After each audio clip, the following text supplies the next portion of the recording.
ఇస్తలేదు. ఒకవేళ ప్రతిపక్ష party BRS party ఉంది. బీఆర్ఎస్ పార్టీ ఏమంటుంది? కేటీఆర్ గారు మళ్ళీ వచ్చేది బీఆర్ఎస్ఏ, కేసీఆర్ మా ముఖ్యమంత్రి అంటున్నాడు. రాష్ట్ర జనాభాలో 1,04,000 జనాభా ఉన్నటువంటి వెల్మలు 1,04,000 జనాభా ఉన్నటువంటి వెల్మలు 2 సార్లు ముఖ్యమంత్రి పదవి అనుభవించారు. మళ్ళొక్కసారి ముఖ్యమంత్రి మేమే అని ప్రకటిస్తున్నారు. బీజేపీ బీసీ ముఖ్యమంత్రి అని చెప్పి బ్రాహ్మణుని పార్టీ అధ్యక్షుని చేసింది.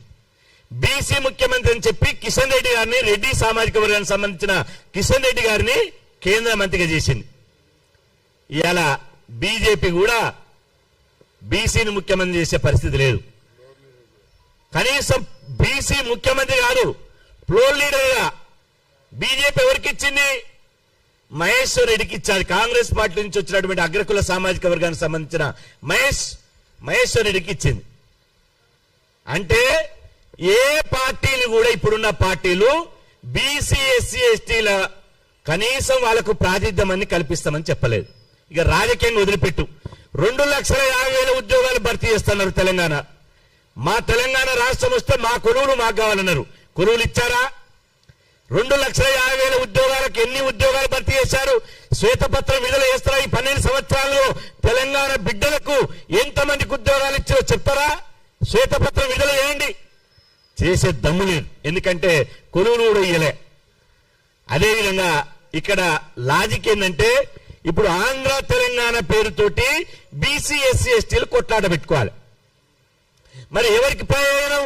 నేను అంటున్నా, ఆంధ్ర తెలంగాణకు సంబంధించినటువంటి రాజకీయ పార్టీలు ముఖ్యమంత్రి నుండి మొదలుకొంటే ముఖ్యమంత్రితో సహా మంత్రులు, ఎంపీలు, ఎమ్మెల్యేలు మరి వియ్యం పొత్తెందుకు పొందుతున్నారు? వీళ్ళ బిడ్డను ఆంధ్రకి ఇస్తున్నారు, ఆంధ్ర వాళ్ళ కొడుకును ఇక్కడ చేసుకుంటున్నారు, ఇక్కడ తెలంగాణ కొడుకు ఆంధ్ర బిడ్డను చేసుకుంటున్నారు. మరి మీరెందుకు చుట్టరికాలు పొందుతున్నారు? మీరెందుకు చుట్టరికాలు ఇవాళ వియ్యం పొందుతున్నారు? మీరైతే వియ్యం పొందొచ్చు, మీరు పదవులు పంచుకోవచ్చు.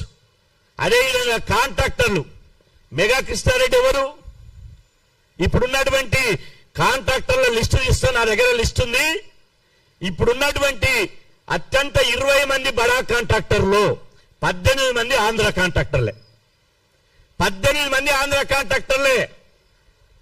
కాళేశ్వరం కట్టింది ఎవరు? అది కేసీఆర్ తెలియదా ఆంధ్ర కాంట్రాక్టర్ అని?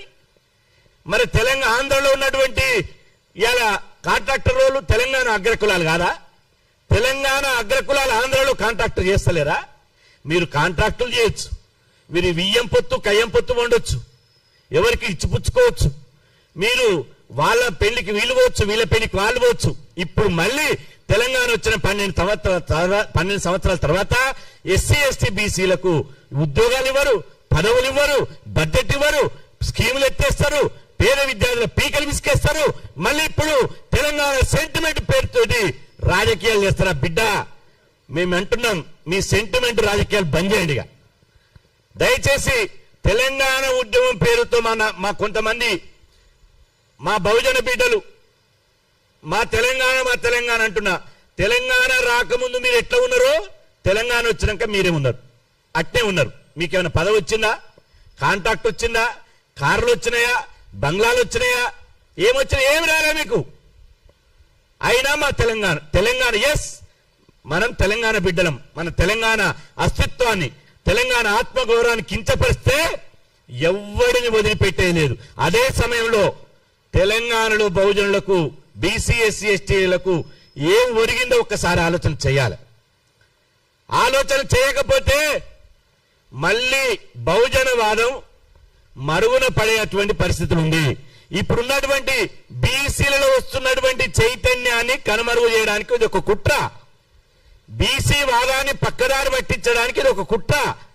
ఇప్పుడు పవన్ కళ్యాణ్, చంద్రబాబు నాయుడు గారు, ఇక్కడున్న రేవంత్ రెడ్డి గారు, పొన్నం ప్రభాకర్ గారు, లేకపోతే రాజకీయ నాయకులు రోజు వీటి మీద అరిస్తే మళ్ళీ 2 రాష్ట్రాలు ఏకమైతాయా? కావు కదా. రాష్ట్రం విడిపోయింది. ఆ రాష్ట్రంలో ఆ రాష్ట్రంలో, ఈ రాష్ట్రంలో ఈ రాష్ట్రంలో. మరి ఎందుకు ఇది?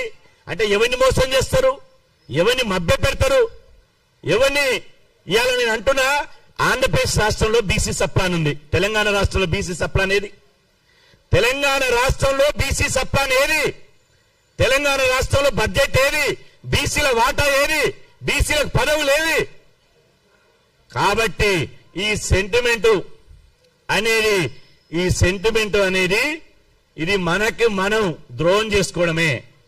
ఇప్పుడు కావాల్సింది సెంటిమెంట్ కాదు, మన sentiment BC sentiment, Telangana sentiment కాదు. మన సెంటిమెంట్ బహుజనవాదం సెంటిమెంట్. ఈ అగ్రకులాలు, ఆంధ్ర తెలంగాణ అగ్రకులాల పాలనను పారదోలడమే మన లక్ష్యం కావాలి. ఆంధ్ర తెలంగాణ అగ్రకుల ఆధిపత్య దొరల పటేళ్ల పాలనను బొందబెట్టడమే మన లక్ష్యం కావాలి. ఒక బీసీ బిడ్డను ముఖ్యమంత్రి చేయడమే లక్ష్యం కావాలి. బీసీలకు చట్టసభల్లో రాజకీయ ప్రాతినిధ్యం కల్పించడమే లక్ష్యం కావాలి. కులగణన, జాతి జనగణనలో బీసీ కులగణన సాధించడమే లక్ష్యం కావాలి. మహిళా బిల్లులో బీసీ మహిళలకు, ఎస్సీ ఎస్టీ మహిళలకు సబ్కోట సాధించడం లక్ష్యం కావాలి. నేను చివరిగా సమయం ఎక్కువ తీసుకున్నా, చివరిగా చెప్తున్నా, తెలంగాణ ఆంధ్రప్రదేశ్ విడిపోతే చిన్న రాష్ట్రాల్లో పెద్ద కులాలంటే మెజార్టీగా ఉన్నటువంటి కులాలకు, బీసీ ఎస్సీ ఎస్టీలకు రాజకీయ అవకాశాలు వస్తాయి అన్నారు. మరి మీరు చూడండి, తెలంగాణ రాకముందు ఉమ్మడి ఆంధ్రప్రదేశ్ లో ఎవరైతే ఏ సామాజిక వర్గం అయితే జిల్లాలను చెరబట్టిలో, జిల్లాలో వాళ్ళ ఆధిపత్యం ఉందో మళ్ళీ వాళ్ళే ఉన్నారు. ఉమ్మడి ఆంధ్రప్రదేశ్ లో ఎవరుండే? నల్గొండ జిల్లా జానారెడ్డి ఉండే, ఉమ్మడి ఆంధ్రప్రదేశ్ లో జానారెడ్డి ఉండే. ఇప్పుడు ఎవరు వచ్చి తెలంగాణ వచ్చినాక ఎవరు వచ్చారు? జగదీష్ రెడ్డి వచ్చిండు. జగదీష్ రెడ్డి వెనక ఎవరు వచ్చారు? ఉత్తమ్ కుమార్ రెడ్డి, కోమటిరెడ్డి వెంకయ్య వచ్చిండు. ఒక బీసీ బిడ్డ కనీసం డిసిసి అధ్యక్షునిగా ఒక బీసీని పెడతాను కూడా ఓర్వలేకపోతున్నారు. మహబూబ్నగర్ జిల్లా అంతకుముందు ఇదే జూపల్లికి ఇస్తారావు, డికే అరుణారెడ్డి ఉండే, ఇప్పుడు రేవంత్ రెడ్డి అదే జూపల్లికి ఇస్తారావు ఉన్నాడు. అదేవిధంగా మెదక్ జిల్లా అంతకుముందు సునీతా లక్ష్మారెడ్డి ఉండే, ఇప్పుడు మెదక్లో ఎవరున్నారు? దుద్దిల్ల శ్రీధర్ బాబు ఉన్నాడు. కరీంనగర్ జిల్లా దుద్దిల్ల శ్రీధర్ బాబు ఉన్నాడు. అంటే ఖమ్మం జిల్లా అంతకుముందు రామరెడ్డి వెంకరెడ్డి ఉండే, ఇప్పుడు ఎవరున్నారు? పొంగులేటి శ్రీనివాసరెడ్డి ఉన్నాడు. అంటే ఏ జిల్లా చూసినా ఉమ్మడి ఆంధ్రప్రదేశ్ లో వాళ్ళే ఉన్నారు, తెలంగాణ వచ్చిన తర్వాత వాళ్ళే ఉన్నారు. చివరికి తెలంగాణ కోసం కొట్లాడినటువంటి కుటుంబాలు ఎక్కడున్నాయో ఒకసారి ఆలోచన చేయాలి. కాసోజు శ్రీకాంతాచారి తల్లి ఎక్కడుంది? చిన్న పదవి ఒకటి,